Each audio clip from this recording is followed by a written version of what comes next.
The next position we're going to talk about is sideline.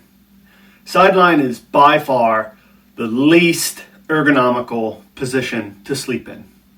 Because if you think about it in general, we're kind of flat-ish on the front half and the back half of us. Obviously there's some curves and whatnot, kind of like I spoke about in the prone video and the supine video on your back and on your stomach, or vice versa. But we certainly are the least capable of sleeping on our sides because of, look how my shoulders stick out further than my torso, obviously, and also your hips stick out wider than your torso. So you really create this shape, this hourglass shape, independent of what your torso shape is or how much soft tissue you have, because so your stomach is obviously all soft tissue except for your spine and the back, and then your rib cage is underneath some of the soft tissue that you might have as well. So this is the one to where it is definitely the trickiest to get into a good position. The problem with sideline is that a lot of us will lay when you get down, even on a soft bed. It's also really funny too. Now I'm on my soapbox. So the funny thing is about laying in sideline is that they talk about, like with the Sleep Number beds and other kind of advertisements, they talk about the middle part sinking down, and that's supposed to like support you. But the problem is it actually should be the opposite. It should be the opposite because of how much heavier and wider we are at the four corners, hips and shoulders, actually those points should sink down. Instead, you oftentimes see arrows pushing into the hips and the shoulders. So we're going to use a pillow to get, essentially, because our shoulder is wider here, hip is wider here, we're going to take a pillow to fill in the gap in here, okay? So the first thing we see a lot of people lay in sideline because it's not comfortable to put direct pressure on your shoulder. What we see people do is we see either people go this way or we see people go this way. Again, because it's not comfortable to put direct pressure on my shoulder, so I need to get that shoulder out of the way. So you either get the shoulder motion that may not be good to reinforce, because if I was standing, that would be this position. And we don't want your shoulders like that. We want your shoulders back like that. So that's the first thing. Or you'll use your lumbar and you get this rotation to where you might feel this in your low back. Okay, so the first thing is, let's get you into a more neutral position. So we're going to use our friendly pillow, which you can lay on just like I demonstrated in the prone video.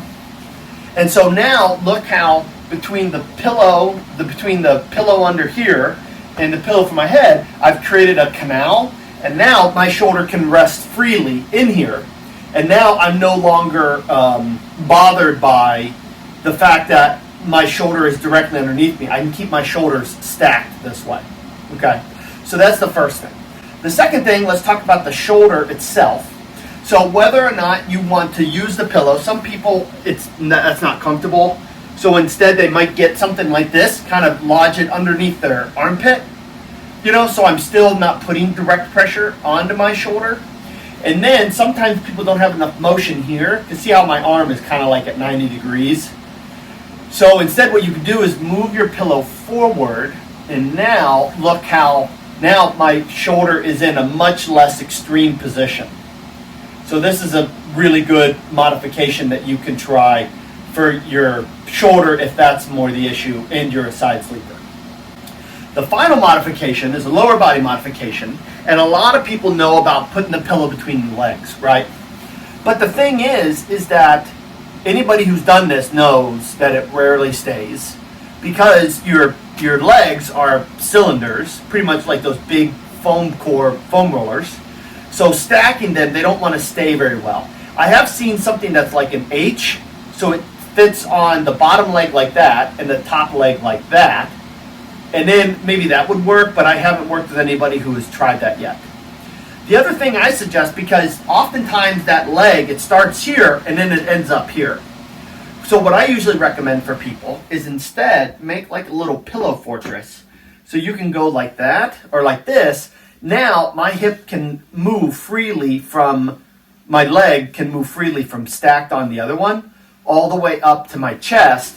And now I'm not getting that pulling that would normally occur at the hip or at the back. So that would be the other modification. And for sometimes you can use two. Again, if your pillows are squishy. Mine aren't. That's why this looks ridiculous. Even more ridiculous than it already does. Okay. So pillow under the torso, like we did before. Then you could put the pillow fortress in the front, the pillow wall in the front, and then also the upper body modifications. The final thing is that if you go from side sleeping to prone or on your stomach, if you put this pillow here, it should be good to go whether you're sideline or prone. Because now I'm like this, then sometimes I'll go like this, and now I'm still comfy. Okay? It seems like a lot of us toss and turn at night because we're not in a good position. So our body rests or settles into one position, and then after a few hours, or sometimes less, the pressure points will start to accumulate, and then you have to move. So, but by doing that, you can go to all three positions, and the only problem is that if you go from your side to your back, this obviously won't work because now this is really overextending you. So this will not be comfortable at all. So that would be the only warning that I would give you.